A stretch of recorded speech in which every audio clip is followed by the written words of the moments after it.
మంచిని ప్రజలలో నాటడానికి తన ప్రియకుమారుడు యేసుక్రీస్తు వారిని భూమి మీదకు పంపించి తన ప్రేమను వెల్లడిపరిచిన దేవుడై ఉన్నాడు. దేవునికి స్తోత్రం. కృపను చూపించే దేవుడై ఉన్నాడు. స్త్రీ తన గర్భమున పుట్టిన బిడ్డను కరుణింపకుండా తన చంటి బిడ్డలను మరచునా వారైనా మరచుదురు గాని నేను నిన్ను మరువను అంటున్నాడు. దేవునికి స్తోత్రం. కరుణింపకుండా మరువను అంటున్నాడు. దేవుని మాట వింటే దేవుడు తన బిడ్డలను మర్చిపోయే దేవుడు కాదు, కరుణించే దేవుడై ఉన్నాడు. దేవునికి స్తోత్రం. మనకి ఏం కావాలండి? దేవుని కరుణ కావాలి. దేవుని కరుణ కావాలంటే మనం ఏమై ఉండాలి? దేవుని సన్నిధిలో మోకరించి ప్రార్థన చేసేవారమై ఉండాలి. దేవునికి స్తోత్రం.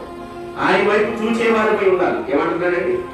మన దేవుడైన యెహోవా మనలను కరుణించే వరకు మన కనులు ఆయన తట్టు చూచుచున్నవి. ఆయన కరుణించే వరకు చూసేవారమై ఉండాలి. దేవునికి స్తోత్రం. ఇది గొప్ప సంగతి అండి.